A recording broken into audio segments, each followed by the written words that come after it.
Hello, everybody. Welcome back to 3 Point Analysis Book Club. We are still covering The Way of Kings. We are doing chapters 18, hopefully today, all the way to chapter 28. Hopefully, we'll cover all those and possibly the three interludes afterwards. So, we're trying to get done. I am Trinity, and this is my lovely co host. April, her sister. Hello, everybody. I will say that we have shot this already, and I did the very easy mistake of not hitting record. So we're doing this again. And it might be a little quicker. It's definitely going to be more chaotic because, yeah, already talked about it. However, I do have a little bit of a surprise that April is not aware of. I am sort of April's mainstream of Brandon Sanderson information. She reads all the books, and I am a huge Brandon fan. So it's very different, but we do communicate quite a lot about it. And April does not know about the reveal today that Brandon did. What? So Tell me more.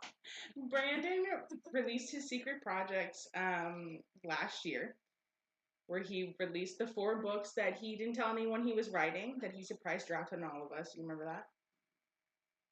Mm-hmm. So today he was releasing his Kickstarter for the leather-bound copies of the next Stormlight book. So the 5th book is going to come out in leather-bound, and he's releasing Kickstarter, or back kit is actually what it is on Kickstarter, for it. And in his video that he live dropped, in the last 2 minutes of the video, revealed that he actually wrote another Cosmere book. So surprise, there's going to be a new Cosmere book, and the title will drop on the 21st. What? Oh man. Thanks, Brandon. So He we does his have best. He's 5 more now to read because we haven't read any of them. ah, that's that's okay.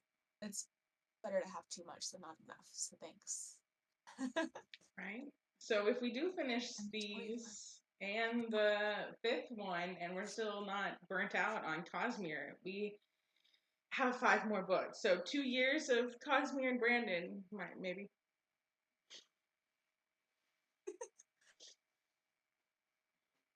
All right. Awesome. And you said the 21st. We'll know the title. Okay. Cool, cool. Hello. Welcome to the book club. I know, right? So many surprises. Okay, what will we dive in? We'll dive in. We are starting with Dalinar and Adolin, chapter 18. We are in the Shattered Plains, and Adolin is walking around with Janala. He's getting his little flirt on. Hmm. Mm-hmm. Um, As per usual. No. uh-huh. I mean, it seems like Adeline is quite a flirt. At the very beginning, because of the way he talked, like to his dad, was like, oh my god, this kid is so into like being a shard bearer and a knight. Like he must be totally focused on that. And then since then, it's been like, nope, all the ladies. Yep. Hey, well, he's got, he wants to, respect his dad's wishes and have his dad be proud of him, but he also has his foot in politics too. So, and the I guess like what's the uppity like the up and coming what am I looking for? Like mainstream, right? Like the mainstream community. He's very much part of that because he's young. He's looking to have good time. Yes. I would also say this part of the book is where it starts to become apparent that Adolin, although he may not be like consciously thinking about it as much as I think some people do, he's definitely subconsciously considering what his life is going to look like when Dalinar is not necessarily around anymore. I don't think like dead, but like retired and not necessarily present in his day to day with what it seems like. It seems like they see each other every day at this point. definitely. He's giving him reports every day. And yeah, so definitely. And Dalinar goes from one son to another. He goes and talks to Renarin after he talks to Adolin. And this is the first time you get like a really big moment between the two of them, where Dalinar says, like, hey, if we get another shard plate, like, we'll give it to you. Renarin gets really excited. He's like, would you really? You mean it? So it's cool to see that that means something to him, that his father believes in him enough to give him something, because he, you know, he's like, what about my sickness? And Dalinar's like, well, we'll make it work. The blood sickness, which I don't think it really specifies what that means. Yeah, they haven't. They've really just said that it doesn't make him suitable for battle. So my guess at this point, because of just how the vibes have gone, how the book is going, I'm going to guess blood sickness is maybe like he is like not like a what is the term for a child that is not the kid of the same mom, like of the same dad, so he's still considered loyalty? You know what I'm saying? Like, are we sure Renarin's mom is the same as Adolin? Like he's a bastard? Well, no, because bastard means he doesn't know his father. Oh. Because he is owned by his dad. He's owned by the person who has a name. But if Dalinar had like an affair or something with like a lesser bloodline, like that's what the blood weakness could be coming from. Like it's not necessarily a weakness by any means. People are just like, you are weak because you have a bloodline that is not a Lethe high royal. Oh, okay, yeah, that's an interesting take. That's a blood sickness. I literally thought about people like me, anemic or something, or not good with blood, or a little faint. Yeah. See some blood, faint a little bit. Yeah. I didn't even think about that. Blood weakness, so he could just like not really be able to be on the battlefield without like not getting sick, and that's something that would be like, I barely keep the kid around for the rest of your life. Kind of shameful in this weird society. Honestly, though. I mean, yeah, we're so important. It's being a man. Being a part of war is being a man. So like. So what's he gonna go do? Read?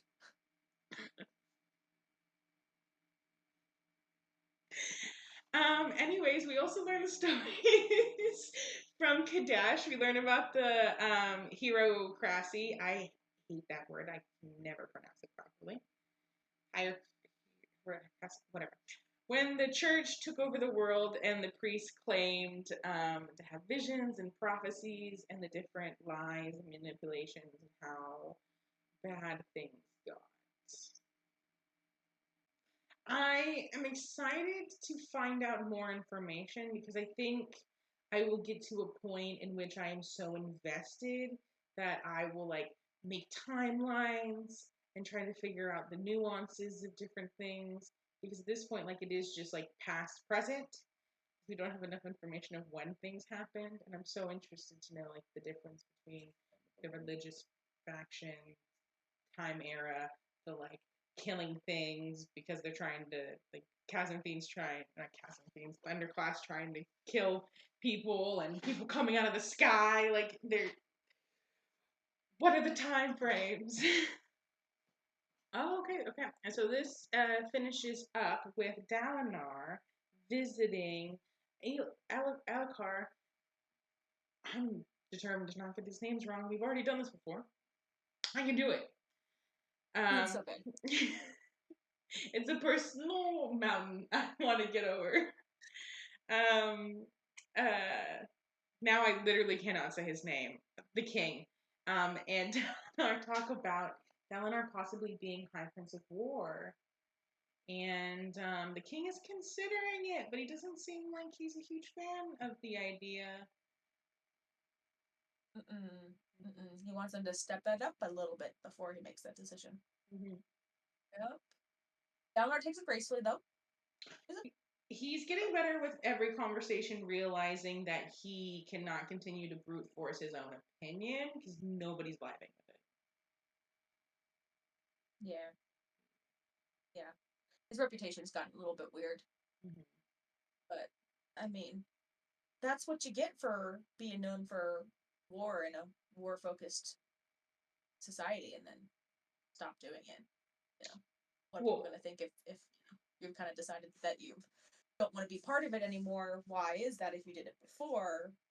I don't know. I don't people usually jump to just your ideals have changed when their ideals are still focused on that. They're like, oh, well, they must just not be into it or they must be losing their edge or, you know. especially at a So, time where the king is like promoting people being more fierce because of his dad dying. Like they're expecting you to go into it full force, not to take a step back and voice for peace.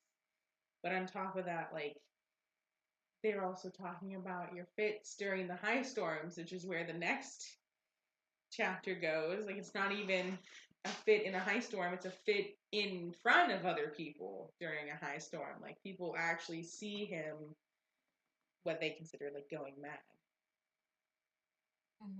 because what do they see? Like they're seeing him thrashing around and trying to leave the tent. Is that what it was, or just thrashing around, acting erratically? As far as I know, it is just thrashing around and acting erratically. Like he does talk too, though. But you have to think about Mm-hmm. it from like the point of view of someone who's viewing that. So how far do you actually like process what's going on before you're like, this is just crazy and I'm gonna chalk it up to crazy. So at the beginning he like looks around, tries to figure out where he is, starts to talk to the woman. Like I think by the time he's done with that casual conversation, that room's already like the fuck. So by the time he's throwing his arms around fighting things with like a poker that's not in his hands, like you've distanced yourself. Like I'm surprised Brandon didn't go into more detail because you would think that I mean Renarin is stuck in there with him. I think is who's stuck in there with him. Like they would say whether or not he had to like keep him away from people or because I could see a group of people being like, this is fucking crazy. Like, can you just throw him out in a high storm? Like, I understand it, like, kills people, but like, Right. the I room's mean, since he's voting. already a fierce, Yeah. he's a fierce character. I mean, I guess in the circumstance, a lot of the motions he's doing is with him with a weapon, and that's not going to translate the same if you don't actually have a weapon, right? He's just like, you know. But there's other things he's doing, yeah, like he was doing barrel rolls and Yeah. other other evasive maneuvers and yeah, physical feats. So that would be very alarming. So, but again, going out in the the oh my goodness, High storm. what kind of storm is it? High storm. Thank you so much. But going out to the high storm means death. So they're not. It's kind of like, oh well, we got to restrain him. We can't, Yeah. kick him out because to die. So I can, but I see what you're saying. Definitely, it was people are alarmed, Mm-hmm. and I'm sure there's at least one fellow in there who was feeling a little bit unsafe. But I do think it is something that Brandon should have specified more of. And it's so funny to say because I find myself at many times in this book being like, I wish Brandon had just given me more. This book is fucking huge. Right. Did you need another 10 hours? Yes, I Maybe. did. Yeah. And it's all just like small bits of detail where it's like I could see where an editor would be like, they'll eventually get that from this, don't worry about it. Especially because like it's very much one of those books that you're piecing it all together as you go on. So like fully describing something is not fair. But I would say it's one of those things for me that's like a bit bittersweet because I want to read on and I know that's one of the major reasons why people really get addicted to these kind of books because you constantly want more information and more information. But like I feel like I get frustrated when I reach a certain point in a series and I'm like, I feel like I'm still just craving information and I've never been able to like settle.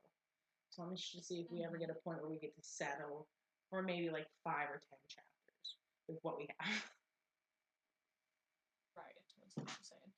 I'm kind of going back to like with like having that scene of like, because you know a lot of the stuff you're seeing it out of this perspective of a character, and that's how you it paints the scene of how like they're absorbing.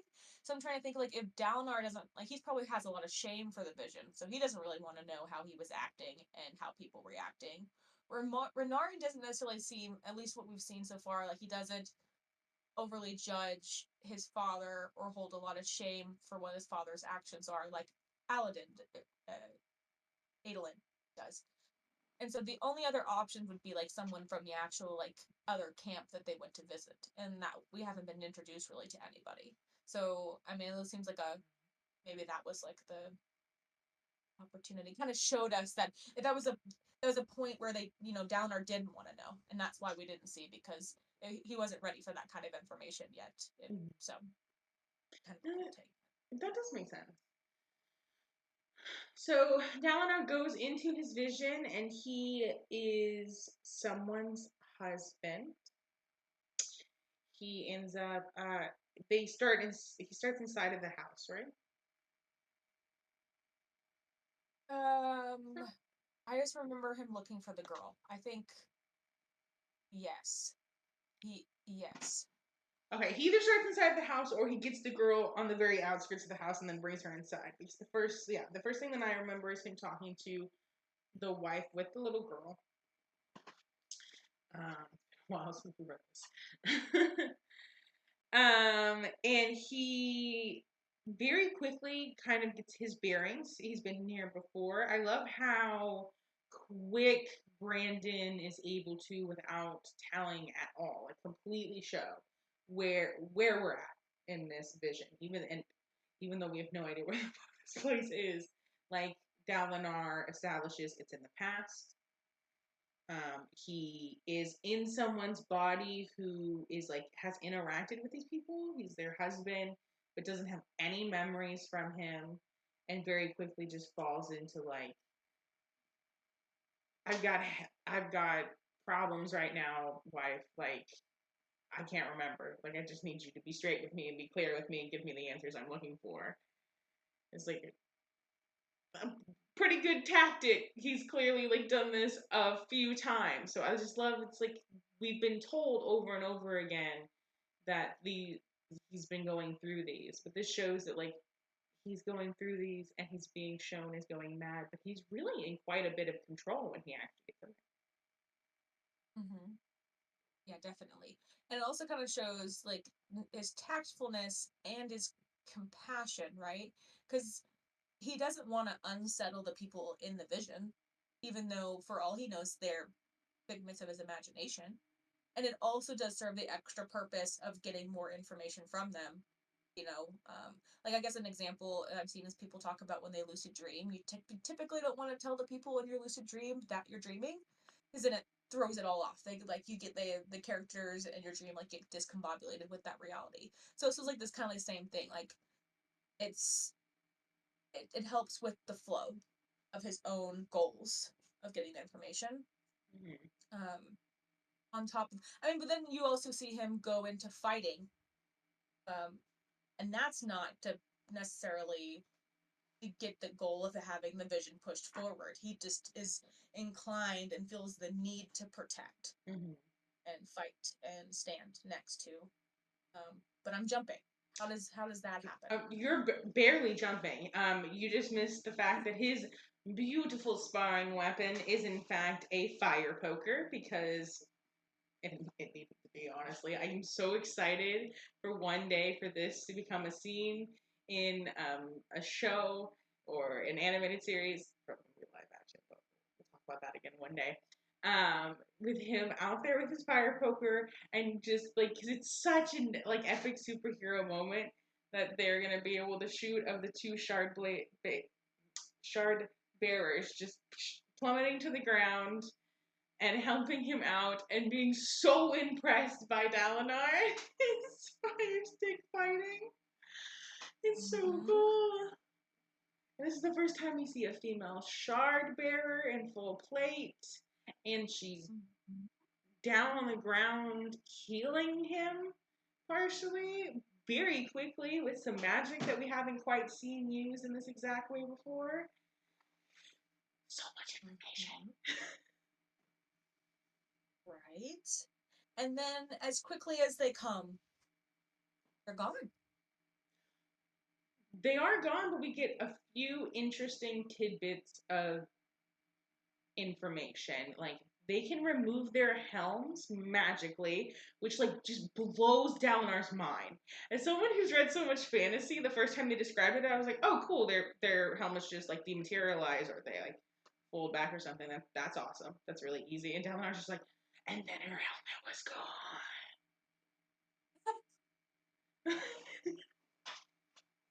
Oh man, it's the power of the first time of everything. Yeah, Mm-hmm. first exposure. And And she also tells him that he can come to their place if he wants to be. She implies one of them, but like not enough information, so I don't know if it's training or a test or. I'm so curious. right, look, you guy, you have a little something. Come on down to town. Say that I said you could come and we'll teach you. We'll teach you the Mm-hmm. ways. And then superheroes off. Well, he doesn't superhero off. He specifically says that he falls straight up. So I'm like, lashings? Oh, you're totally right. My brain still just saw elevation, but yes, falls up. Yeah. That's And right. then, what is it? Dalinar asks her about if these are void bringers, the things that they're fighting. She says, "No, no, no. These are Midnight Essence," and like kind of finds it a bit like funny that he would think that this is a void bringer, Mm-hmm. which I feel like is not probably Brandon's way of offhandedly laughing at us as well, but it does feel a bit like. Um, I'm so curious what they are. Like, I am so on Yasna's page, just being like, what the fuck's going on? Need to know. Okay, and then so Downer turns back to his wife, who starts, or his wife in this vision, and starts talking to random voice guy. What's up? Sorry, You're but yeah, good. yeah, And not her voice, definitely. And he has some words for him. He tells him, let me remember it. I remember him saying to trust Sadius, this major. which I didn't didn't agree with. Didn't agree with. But down, I was like, okay, buddy, plan. And that was it? He's like, don't you just trust Sadius. I mean, there was definitely more, but that was the main point, and I found it quite interesting that in Dalinar's head, he very much does kind of instantly be like, "Oh yeah, strange voice in a strange vision during a strange high storm. Yes, voice, I will listen to you. You are the correct answer." Mm-hmm. Right. Maybe that means he's heard this voice before. Does that mean that voice has given him advice that he felt was sound before? Or is this more of he's like, oh, I'm going through this vision and so this voice, it's all part of the thing. Might as well listen to it. Which I don't really know about that. Well, previously we have done these podcasts in chapter by chapter, but now we're going to kind of go more with the flow and go with where the characters have gone, and we'll come back to Kaladin in a minute because this is very much like a Kaladin Dalinar with some things sprinkled in this section. But if we continue on with Dalinar in chapter 22, like he ends this chapter by being like wholeheartedly, like not well, pretty much wholeheartedly being like, yeah, I'll trust Thaddeus because of this voice.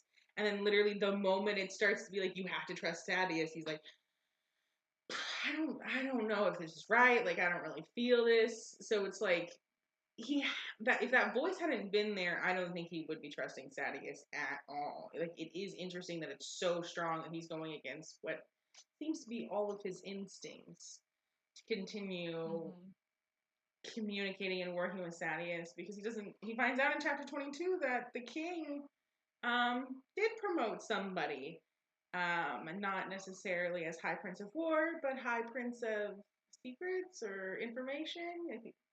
Information. Yes. Yeah. Getting all those bits of information, doing investigations, Mm-hmm. figuring out who's behind his a supposed assassination attempt. So, and it's a Which lot again, more control than yeah, like a War Prince would have. yes, definitely, and more prestige. It definitely shows that he has the favor of the king, and that's power. Mm-hmm. And again, Dalinar takes it pretty gracefully. I, I think I'd be upset. I mean, I think Dalinar is upset. He's a lot older. He's Mhm. experienced, aggressive emotions. Like he clearly can keep himself in check because like he has to keep everybody in check sometimes to make sure things don't get out of hand. Um, but this is also where we meet Lady Navani, who is Gavilar's widow, um, who he in the book you like I can tell that it's supposed to be flirting, right?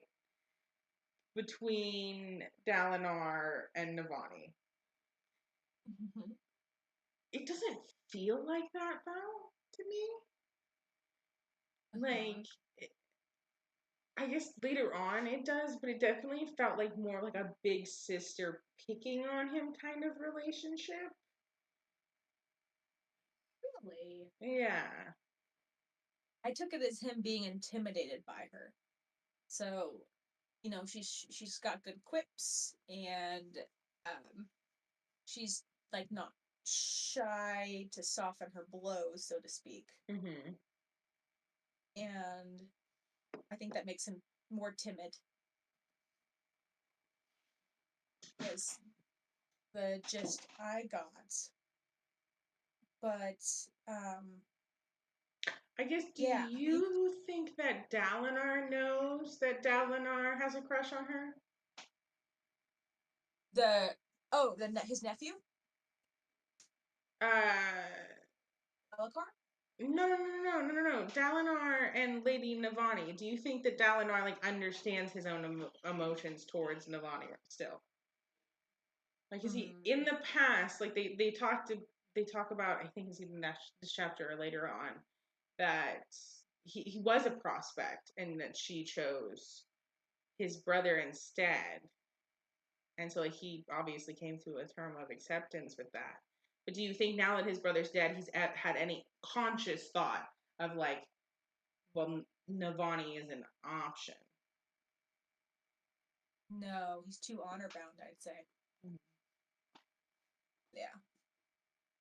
Which is interesting because we talked about before, like there's, societies where like families are really close knit and so like they help each other more so. So like say like a brother gets help from his brother and helps like raise his family with his wife and his children, and then he passes away. That wife may then marry the brother that's been helping because they're already a huge part of the life, and it's an easy transition, so to speak, because there's not really a transition to be made, and there's already love there because there's been like Support and already loyalty. like child caregiving and things like that. Yeah. Yeah. Well, it might not be a romantic love. There's still love, which Plus same is lessons. interesting. But yeah, I don't think Dalinar, um, like Gavilar died, and he was like, oh, I had don't think this I don't thing. think it was like one of the first thoughts. I'm You're just saying right. like You're I right. I don't mean, think it's been there's 6 years. any time Let's he's just consciously like thought about the fact that like she is an option now. Because it very much feels like he has like emotions, but it doesn't like to me it doesn't come off shy. It comes off more of like repressing because like bringing up the idea of being with her also brings up the idea of why he can be with her now, which is because his brother is dead. hmm So we're just gonna like continue on. Yeah. yeah. Because it's while his guilt for his brother passing is what motivates him. It's a main motivator of his life. It also seems like it's a main crippler as well. Yeah. Yeah. Well, at the very end of chapter 22, we do get mention of the Alethi Codes of War, which there's like a little picture or a full page picture of the different codes in the book. So we've got readiness, inspiration, restraint, leadership, and honor. So we finally get the actual codes. Interesting bit of information, which will definitely come in handy later.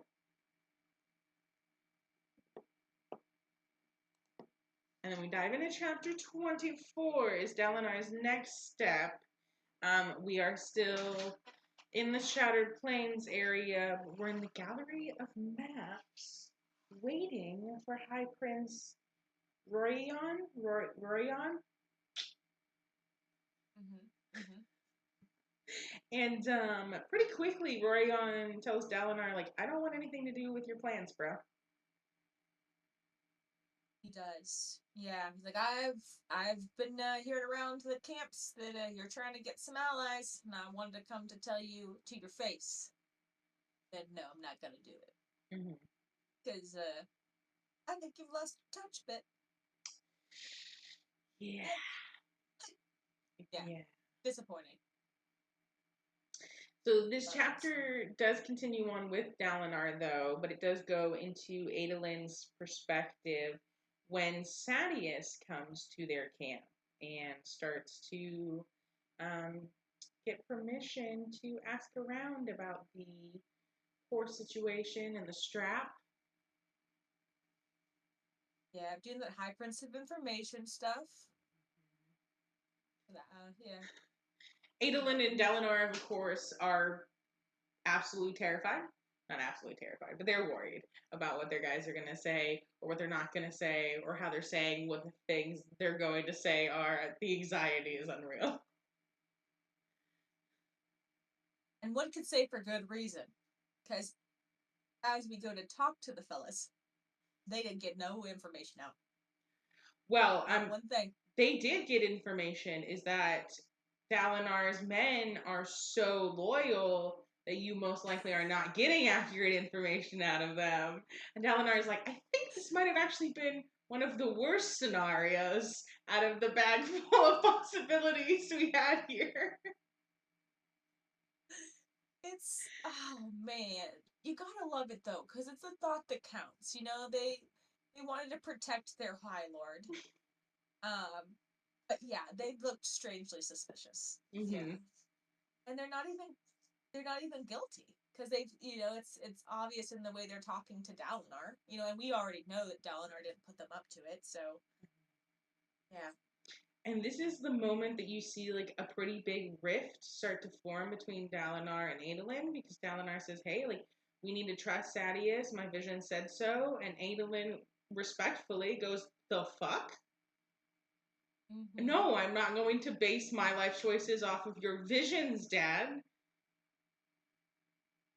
Yeah, if I'm looking at the patterns in front of me, it would say this is a bad choice.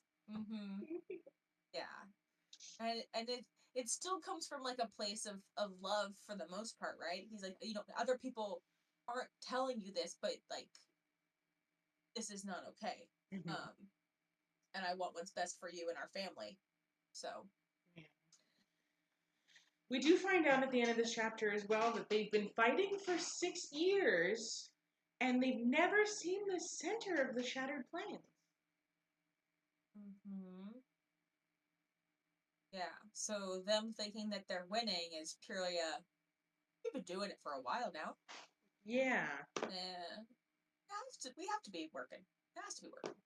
So that is really interesting.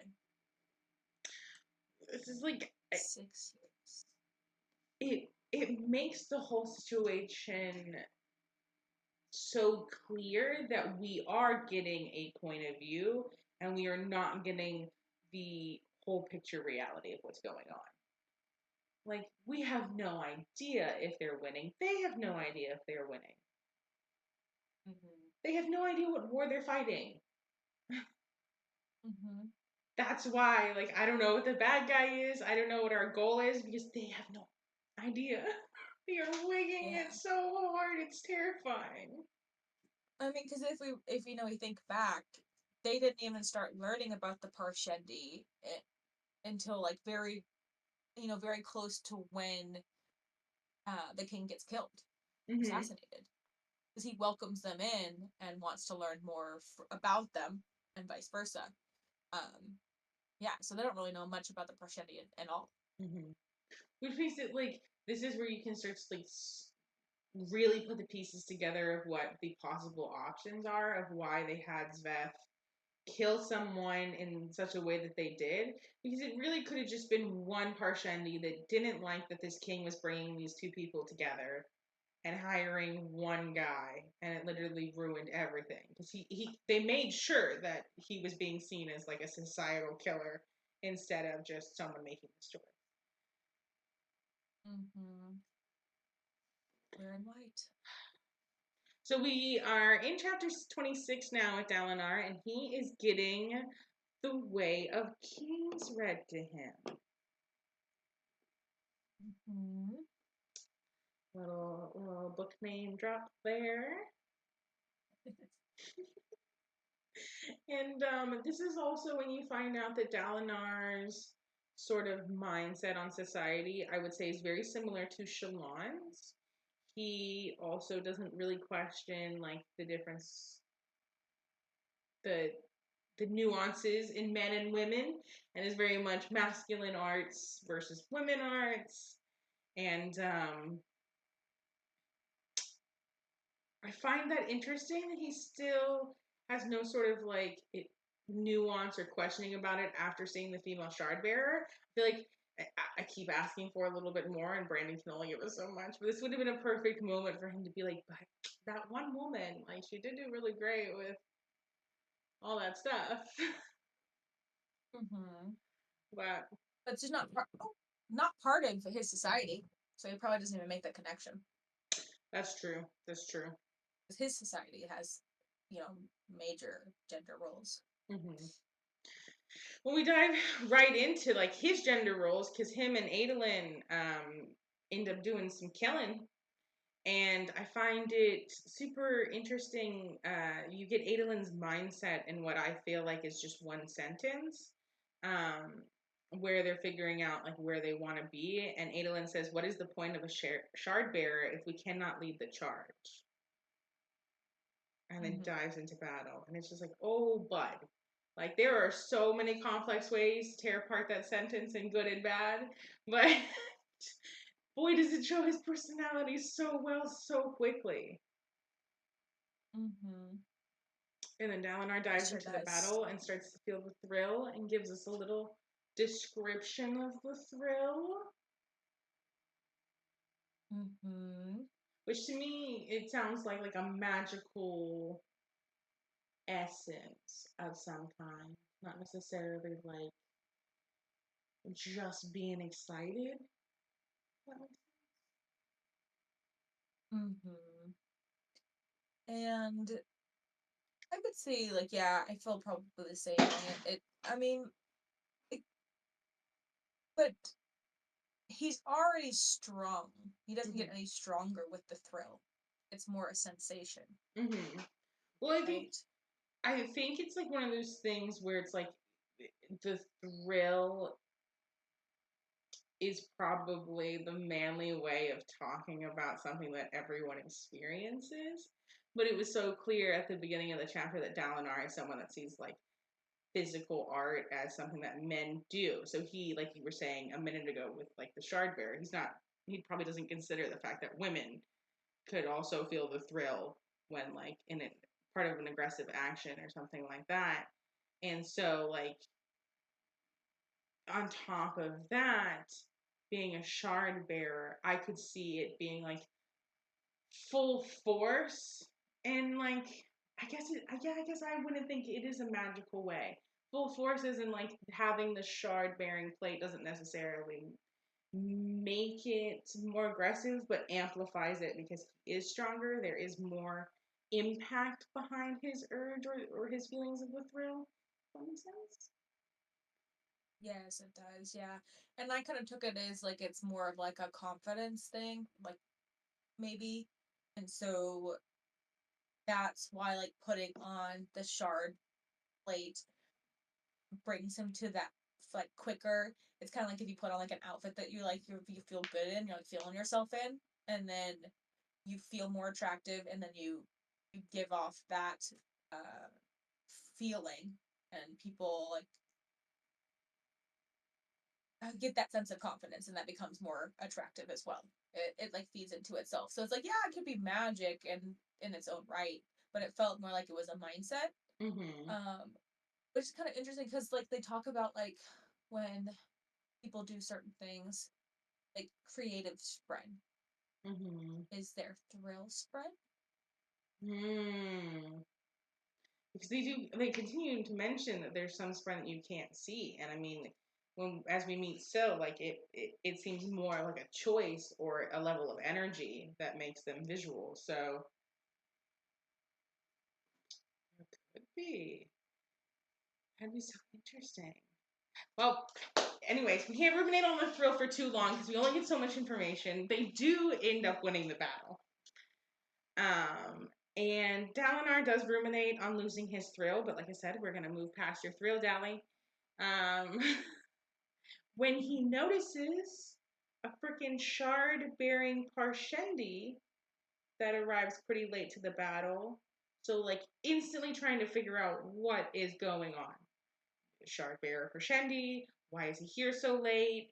Like, I feel like all of a sudden Dalinar's me, okay? We gotta write down the information of here what's going on, and he has no idea. Mm-hmm. Because from my understanding, like they don't. This is the first exposure not only to Dalinar but to the camps, right? Seeing a Parshendi and shard plate, like that wasn't something that they knew was a thing. They're not expecting them to see that on the battlefield typically.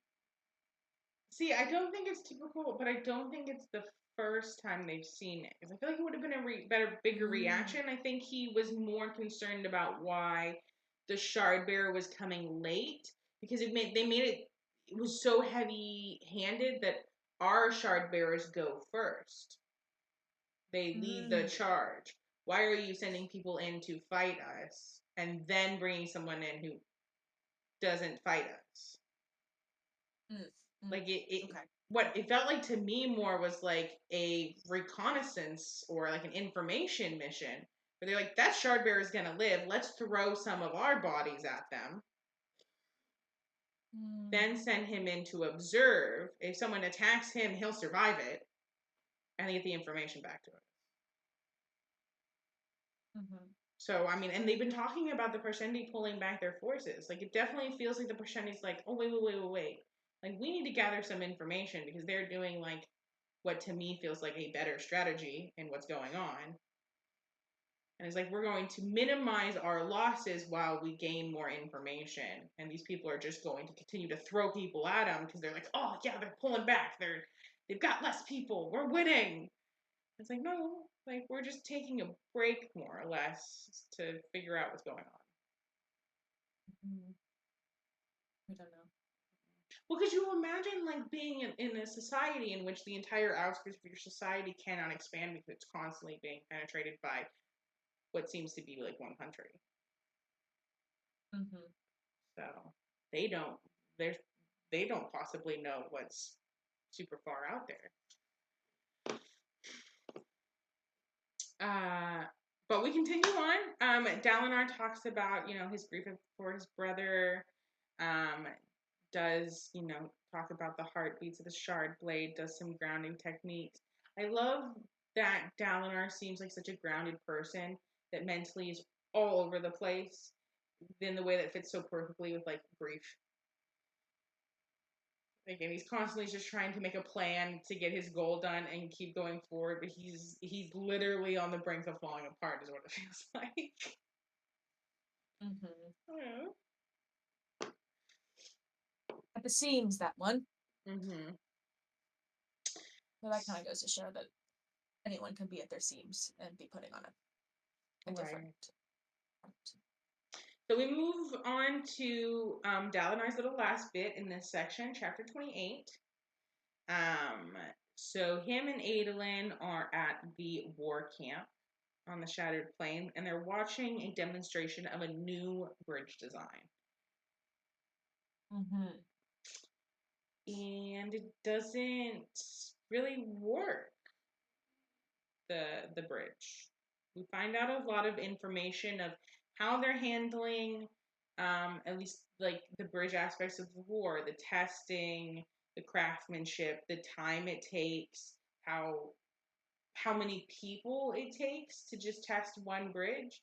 I mean, you lose what seems to be not like a day, but possibly weeks of work if it doesn't work the first time, or work at all would be insane because they're going to try to have to modify it at this point.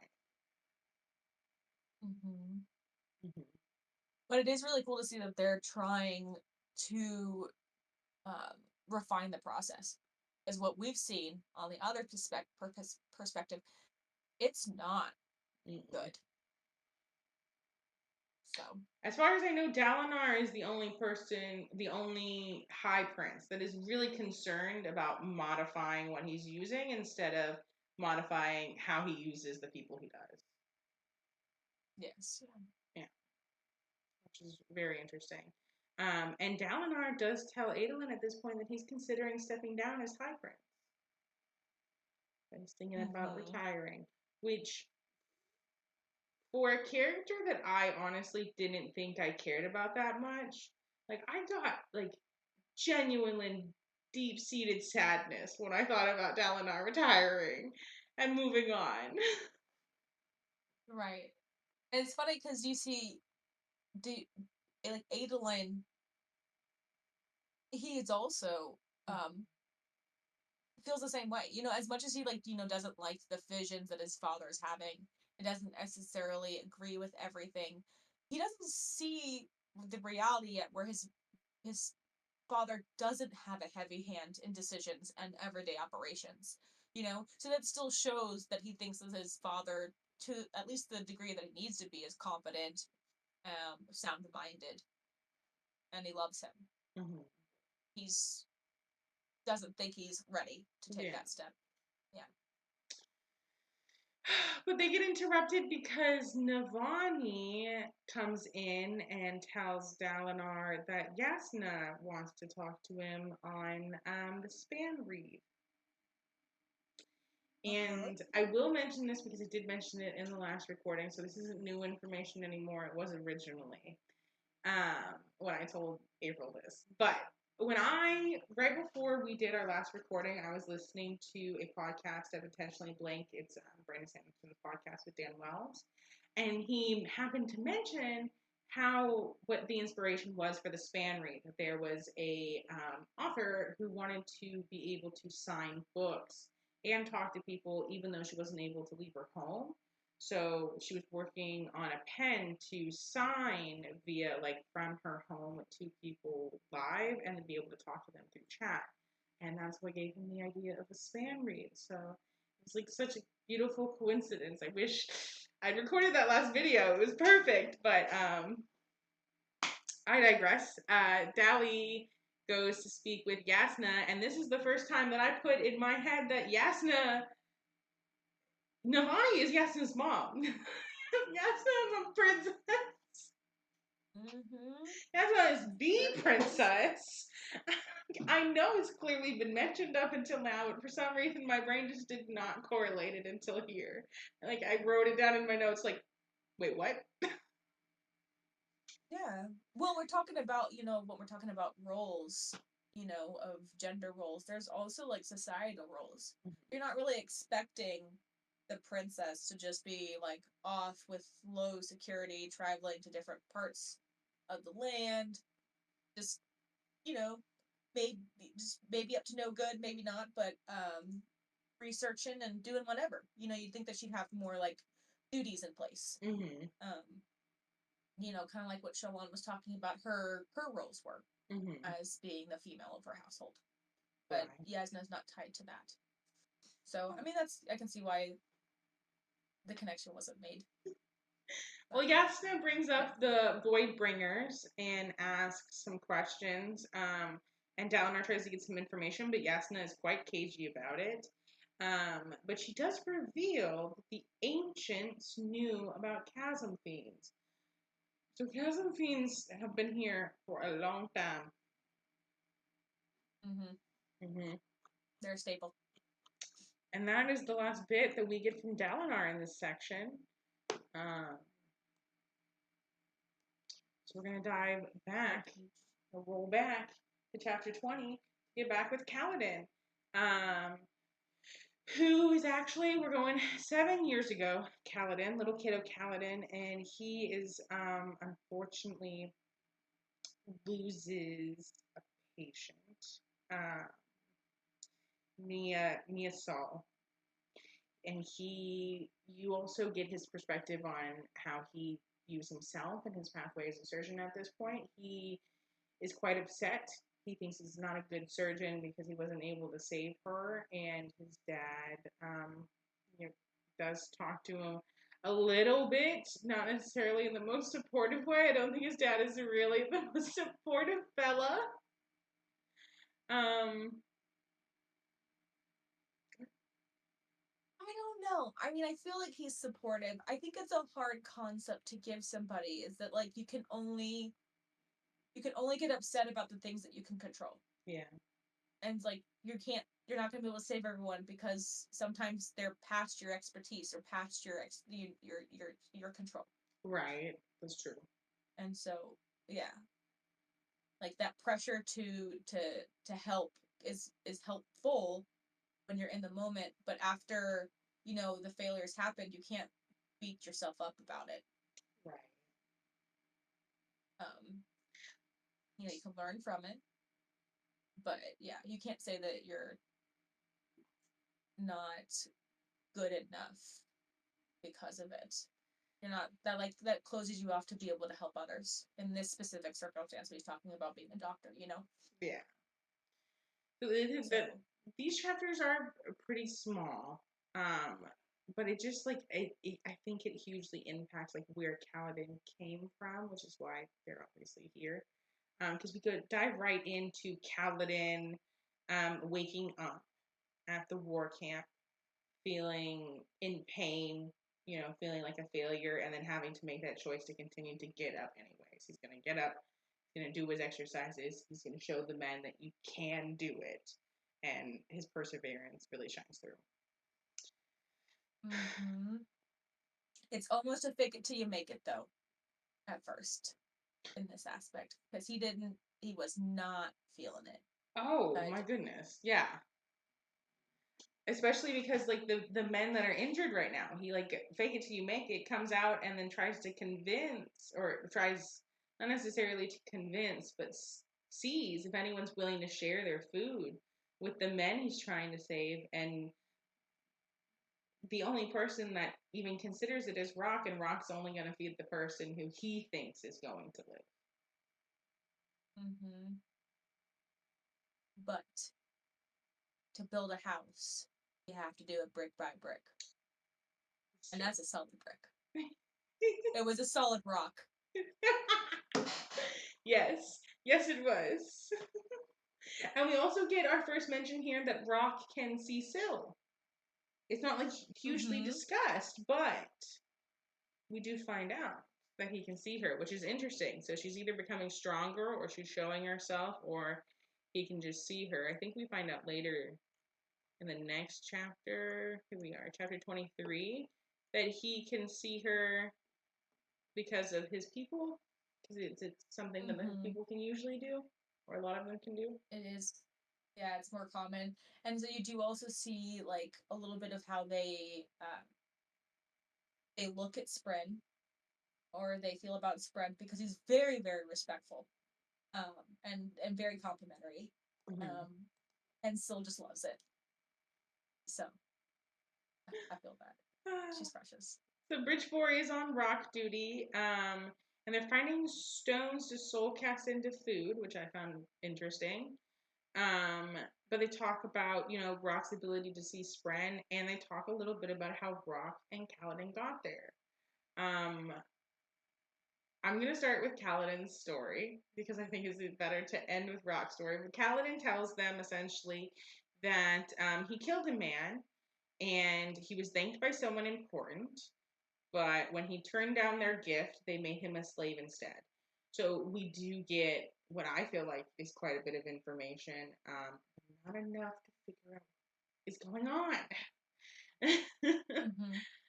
But Mm-hmm. it seems more closer to the reality of what happened than they've been mentioning up until now. So the trickles are getting a little thicker. But Rock, how Rock became a slave, is that his leader decided to duel the High Prince Sadius to win his shard place, and he lost.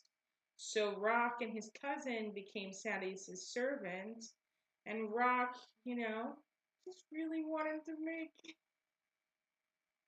his leader happy, of course. Mm-hmm. Mm-hmm. As in, Uh, not at all. Not at all.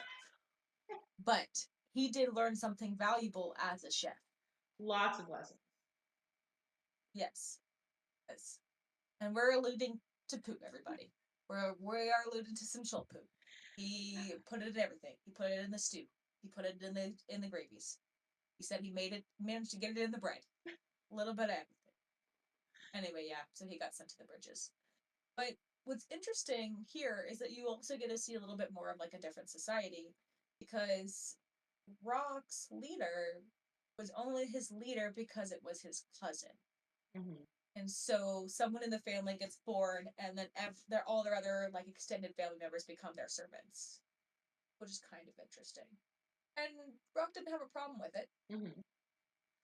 So Rock doesn't seem too concerned about a whole lot of things, which is interesting. It definitely does feel like a bit of his personality, but I wonder how much of that does extend to his society. I'm curious to meet more people from where he comes mm-hmm. Because it makes you almost think about one of those interludes with the person from the lake, like this the beach guy. That was just like, I don't know why everyone goes so fast.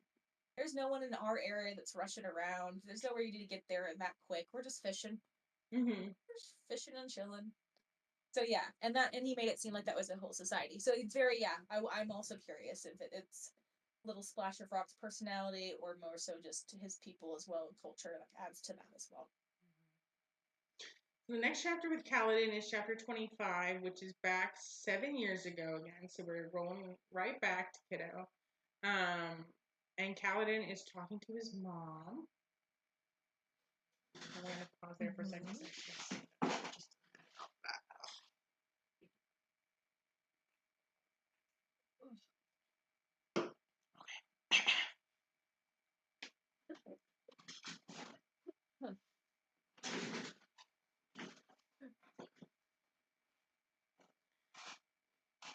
Kaladin goes to talk to his mom, and Bright Lord Roshan arrives. And I think this is the first time we're meeting him face to face. Yes. Not a big fan. No.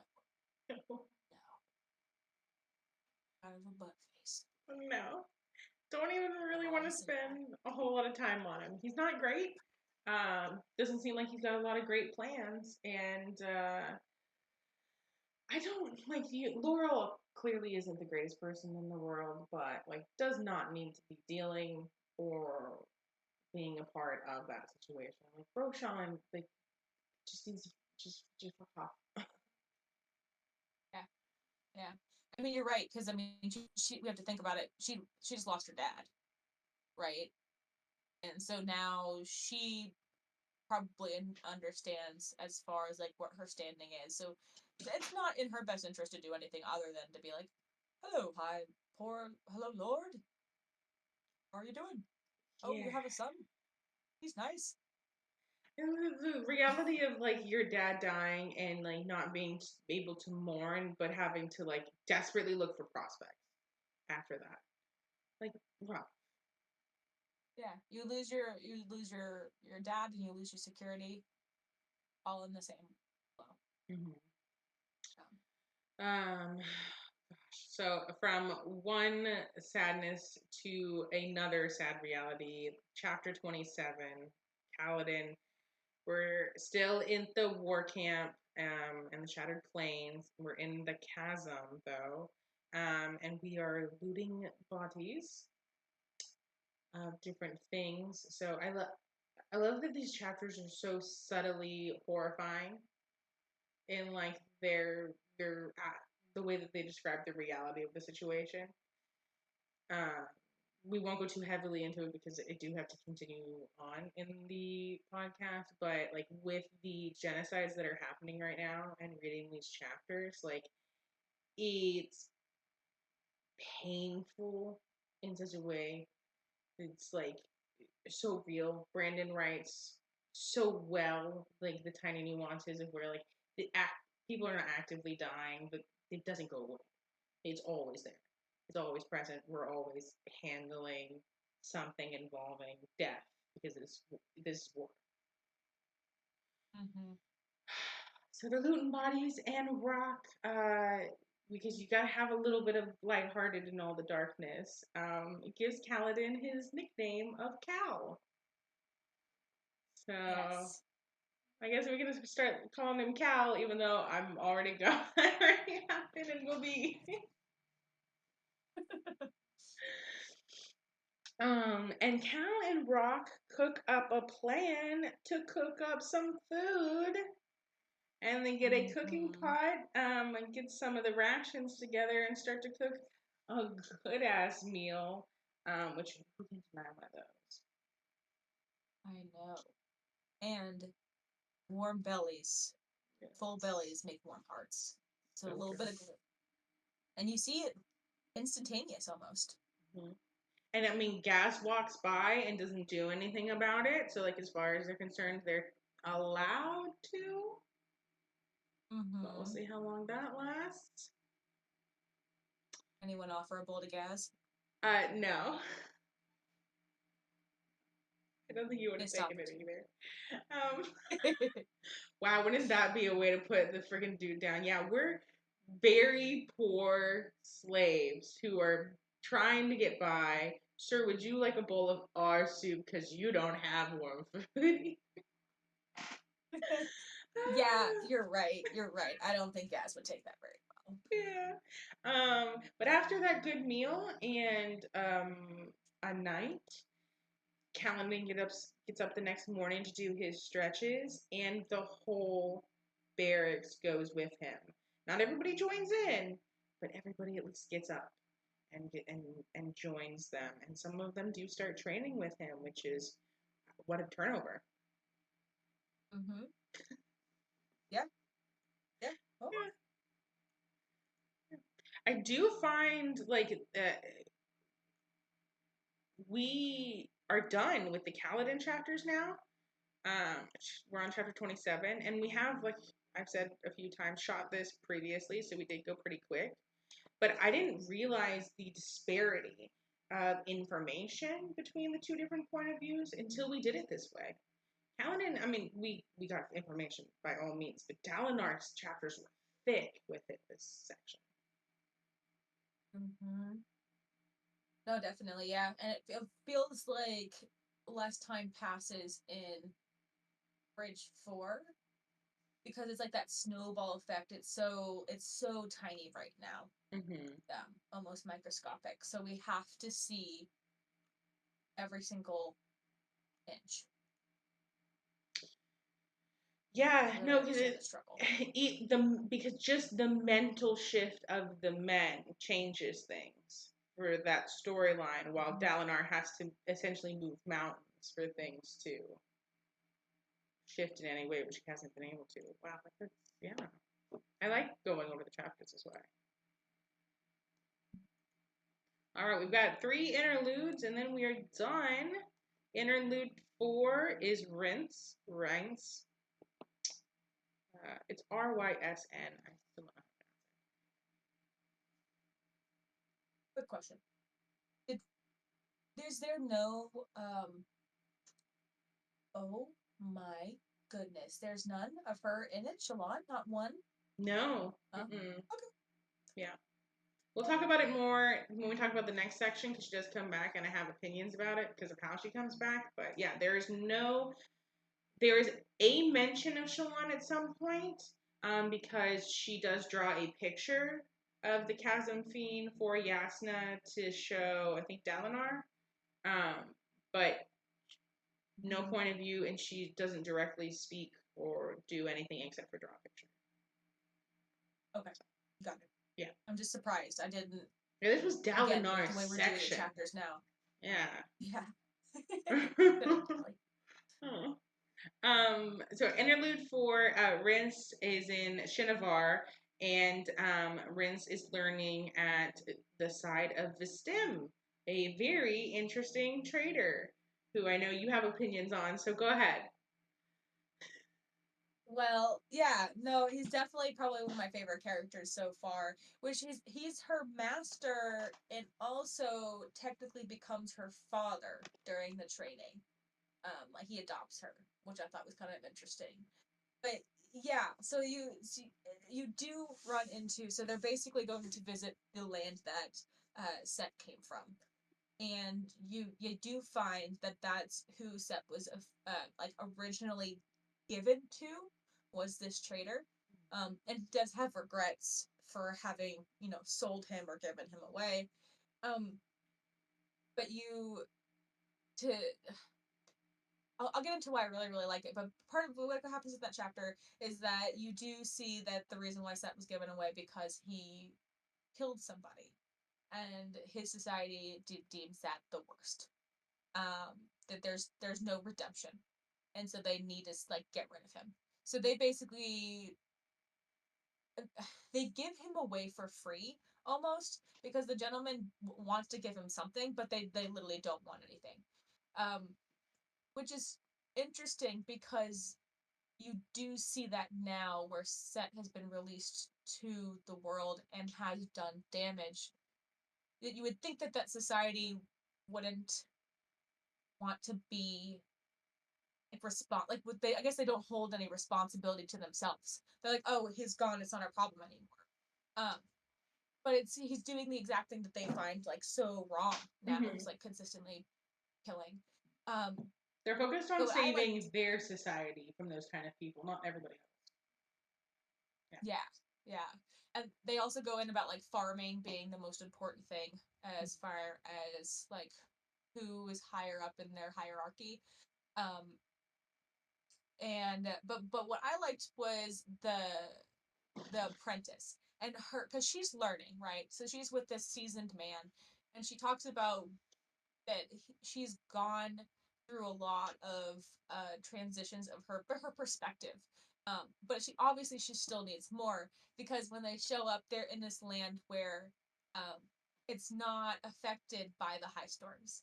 So you have completely different plant life and environments around you, ecosystems. And so she's basically looking down at like grass, and she's like, "What is this stuff? Like it's soft, it's weird, it doesn't even hide whenever like I went to touch it. Like how does this thing survive? You know?" And so this is just something that I don't understand, so I don't like it. And her master takes it as a moment to make it a teaching lesson, and she says, hey, go get some of that dirt, and you're gonna in that grass, and you're gonna take care of it. You're gonna learn more about it. And I think that that's great. It's teaching her compassion. It's teaching her worldly things. And she pouts a little bit, but she doesn't. And it kind of goes to show that she respects this man. Not necessarily because of his prestige, but because of his actions, which has happened over time. Because she talks about how when she first was with him, um, when she first got introduced to him, she had all of these ideas that he was like the super crazy trader and very well renowned. And then she found it boring because they were going to boring places and doing boring trades. But that's what makes, she just doesn't understand it yet. She doesn't get the full picture. and it's cool that he's teaching her and she's learning slowly to respect and open herself up to those experiences. Yeah, so it's really cool. Very cool people. I feel like this duo is gonna be one of the funner ones to continue to come back to, and it's like it's gonna be one of those where it's like when I see the name on the interlude, be so excited but also upset. Like it might be a book or a book and a half before we get another chapter from them. Oh gosh. So we move on to the next interlude though, which is Axes. And he wakes up in an alleyway being harassed by a homeless gentleman for rent. He needs to pay up for sleeping. How dare he? Be there. You gotta know how to run the streets. He's not running them right. But yeah, is he the Spren guy? The what?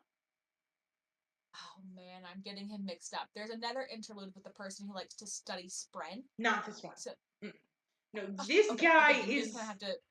is like a god or something because it's the level in which his mind works is information that we don't have, but it feels like can think things and create things. He like gets up, realizes where he's at, and he intentionally seals off his nose. Just doesn't need to breathe, doesn't need to smell anything. Bam, does it with thinking. He literally thinks it and continues on. And so like in my nose, I'm like, so are we just following like a god or a holy being? Like, is this some sort of I can't think of the movie right now. One day I'll remember it, but maybe it's Terminator, where they just like beam and appear like naked human beings and just get up and go on with their life knowing like what the goal is, but obviously like having a moment of impact You're and right. birth. That's what this feels like. Yeah. Yeah. So, but it gives you a ton of information in a way of like, but he already knows it, so you don't actually get any information because it's not specified or detailed or anything like that. So this was a really interesting chapter that I read 3 times, and I have 3 notes on it because I don't know what's going on. Right. I didn't retain it at all. So it goes to show I should have read it more. And then we have one more interlude. Right? Interlude 6 with Zveth. And this is the point where he is currently working for McKeck. Working for McKeck. Using his skills to dominate the criminal underworld in Bavland. He's hunting down a rival of Gavashaw. And he's trying to follow his orders in the least destructive way as possible, which is interesting for someone whose orders is the murder. Speth is just breaking my soul every time I read it. His chapters. I know, because we don't know his history. We know that he was exiled from his people for killing someone, but then supposedly Callum did it too, and he doesn't want to kill people moving forward. So like, what did he sneeze and someone accidentally fell off a bridge next to him? Like, I mean, we have no idea. No, and that's the thing is like the cruel reality is ultimately like based on the personality we've gotten from Sveth so far, I don't see it being like a completely cruel situation that happened. There has to be nuances to it. So for someone to be excommunicated from his entire society from killing, to be put in a position in which he's forced to kill people he doesn't know for people he doesn't know, his entire life has turned into the reason why he lost his entire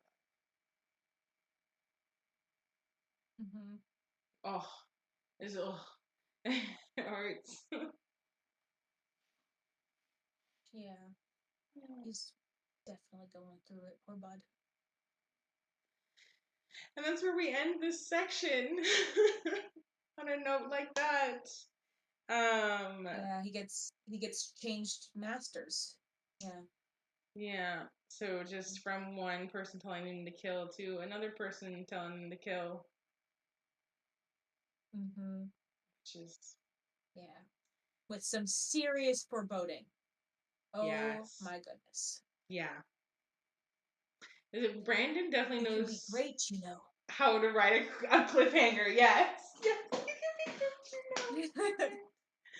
Oh my god. And so next time we will be reading, we're going to be reading just the next section. So we're going to end where that section ends, which I think is the interludes before chapter 52. So we're going to read just that whole section next and we'll review it. But hopefully we'll post our first video this week and actually start to get some feedback, and then we'll go from there. I'm so excited to finish this book and get into a book when I've actually had a book's worth of information behind me. I am so excited. All right. I'd say prepared to still be lost, but yes, I'm Yeah. excited too. Lost in a kind of different way, but I'll put Instagram below or whatever if anyone wants to follow, like, subscribe, comment, do whatever you want if you want to do it. But have a great day or night or whatever time y'all are in. Bye, y'all.